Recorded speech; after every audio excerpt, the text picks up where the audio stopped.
Good morning, students. We have studied about the features of Indian economy on the eve of independence.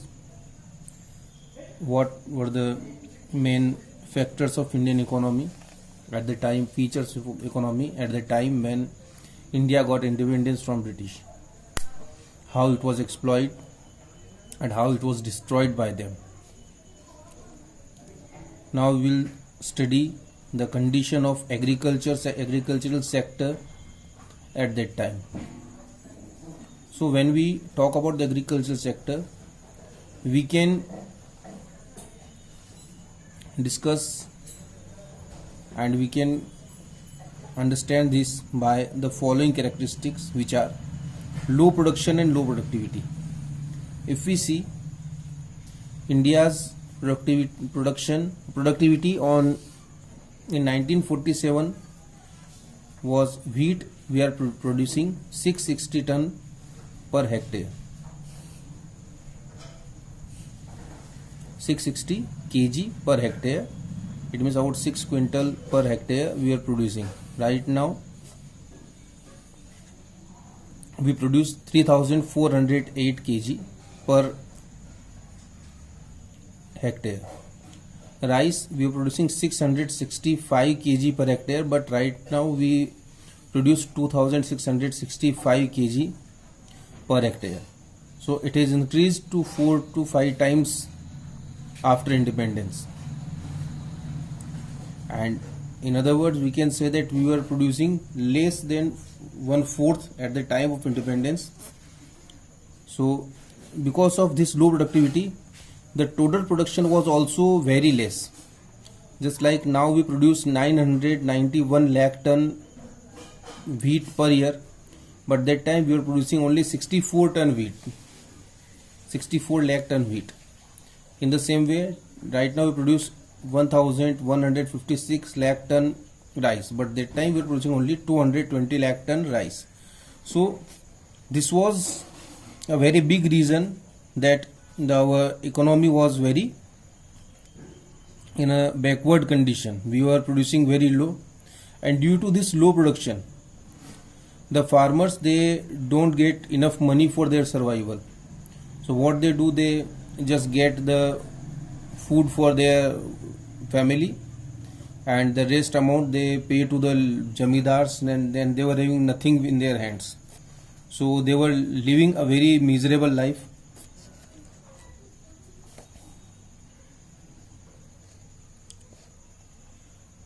Then the second characteristic that we can see was the degree of uncertainty.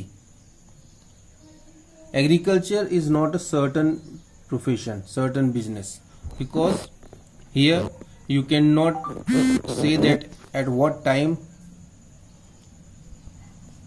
what condition will be there, at what time, how much rain will there, or how much good weather I am going to get for the production, for the agriculture. So that is another big reason which affect the farmers a lot. Many times when they have a hope of good rain, but it doesn't rain. Many times when they hope for not raining, but that time it rains. So it destroys their crops, and especially at the time of the lack of rain, they become very helpless. And as in the British rule, there were no proper permanent means of irrigation, so farmers were facing a lot trouble for their agriculture. Then the third characteristic that we see of agriculture during that time, it was dominance of subsistence farming. What farmers do, they do the farming for their subsistence. It means they have their focus on the production of their family needs, and these are the foods and the cloths. So what they do, they either, most of the agricultural land was using for production of wheat and rice, and a small amount of land was used for the production of cotton, so that they get food and they get cloth from their farm. But they don't have their focus on earning money from agriculture. It was just they wait for the survival of their life. Then the next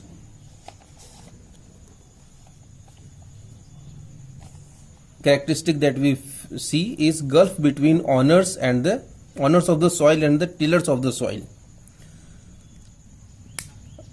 That time, due to the British policies, there were two sections of people emerged in villages. One were the owners of the soil, it means owner of the land, that were the jamidars, and the tillers of the soil, the farmers, the peasants. And both of these having a very great gulf in between. It means the jamidars, the owners of the soil, they don't work on the farm, they hardly share the cost of production, but they took maximum profit as rental income. And the farmers, they invest money, they work hard, and in response they get nothing. They just get this much amount that they can survive themselves. They don't get more than that. So it was the reason which creates very much disrespect between each other and distrust between each other, and that creates a big gulf between the owners and the tillers of the soil. Small and fragmented holdings. At that time in India, the holdings were very small, because in India we have a lot affection with the land, so no one wants to leave the land. So if the farmer is having more, we were having the larger families, so as the owner of the land get demised, the land was divided into all the sons, so it goes very small. The average land size is less than 2 hectares in India. That is one of the smallest holdings in the world. And due to these small and fragmented holdings, the farmers were not able to extract the land as much they can. Many times small, it means in a very small size, and fragmented, that means that some holding is one place, the other holding is another place, maybe 2-3 kilometers away. 1 hectare land at one place, 1 hectare at any other place which is maybe 1 kilometer ahead, 2 kilometers away, or maybe 2-3 farms away. So that is the reason, because by which they cannot extract the land, and then it creates a high cost for them, and they cannot produce much, so it creates low output as well. Then the land revenue system, which was the biggest problem in India at that time. How it works and why it hurts. It was the zamindari system. What was the zamindari system? If we look at the features of the system, the zamindar were recognized as permanent owners of the soil. These zamindars, these were recognized as the permanent owners of the soil. The zamindars were to pay a fixed sum to the government as land revenue. What they do?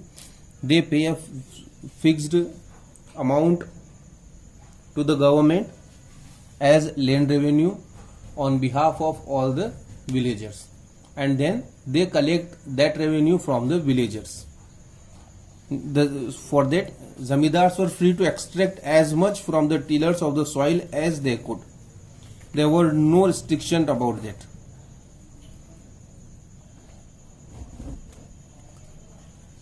And what effect it had? It led to unlimited exploitation of the tillers of the soil by the zamindars, because zamindars having a lot of powers on land, so they started exploiting the tillers. It means the farmers. What zamindars do? They frequently change the land revenue, and most of the time they rises the land revenue. So farmers having nothing in their hand, and they have to pay the revenue that is being asked by the zamindars, and that creates a life difficult for the farmers. Now the tillers were reduced to the status of landless laborers, because they were not having the powers as the owner of the soil, owner of the land. So they work as the landless laborers, and as the landless laborers, they merely got subsistence wage. Very few less amount they have in their hands. So this was the system which make our agriculture very backward. Forced commercialization of agriculture. The commercialization of agriculture was done by the Britishers as well, but it was done for their benefit, and farmers didn't get any special benefit by these. What British do as making the farmer commercialized?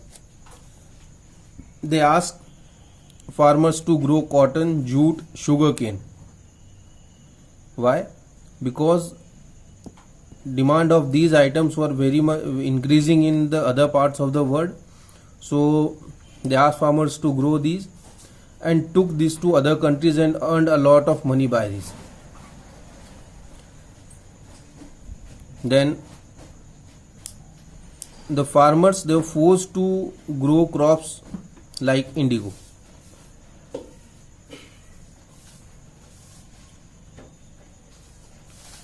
And leave the conventional cropping like rice and wheat. Why? Because indigo was in a big demand in British textile industries, and people, they don't want to grow the crops like indigo because it soak up all the nutrient from the land, and for many years the farmers cannot use the land. So this is the reason why the commercialization of agriculture did not benefit the farmers. It was in the benefit of the British only. So all these were the reason why the agriculture in India was called backward agriculture, and it was stagnant. Stagnant means it was not growing. It was either going backward or it was stable, but it was not showing a growth which can be determined, which can be talked about. So this was the situation of agriculture sector in India.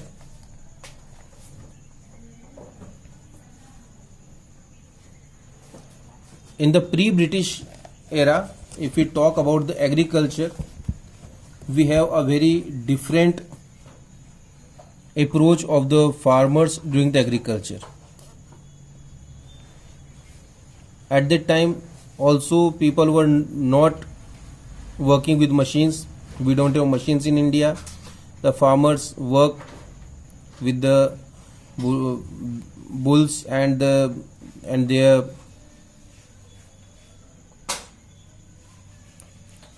conventional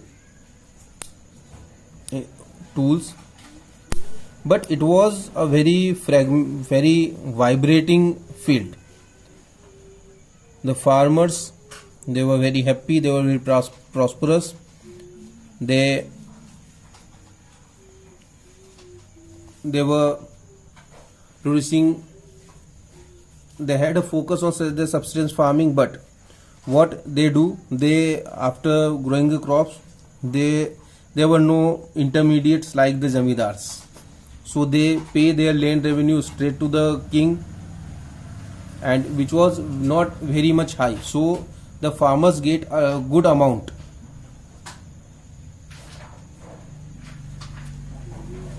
Prior to British Raj in India, rural India was described as a system of self-contained village communities.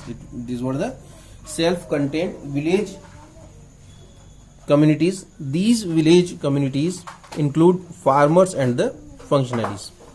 The farmers were engaged in crop farming or cattle farming. They were having both the types of farming, crop farming and cattle farming. They were producing crops, and they were keeping the cattle as well. In the villages, there were the blacksmiths, the goldsmith, the washerman, shoemaker. Every type of work was done in villages.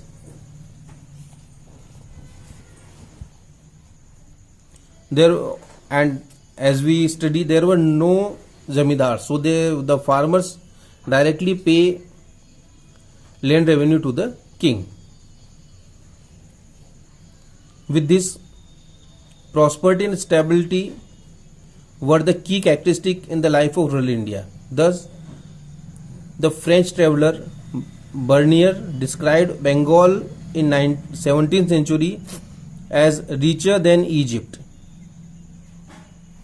A French traveler, Bernier, who visited Bengal in 17th century, he said Bengal is richer than Egypt, producing ample for self-consumption and exporting abundance. They were producing as much they want, and the excess amount was exported by them to other countries. So this was the situation in pre-British India. After the British arrived in India, why the condition changed? It was due to the regular famines. Famines is a situation in which the people face severe shortage of food because of crop failure, and which result in hunger and starvation. After British came to India, there were a lot of famines in India regularly, and which took people on the verge of starvation. If we see from 1760 to 1943, India was hit by terrible famines on regular basis.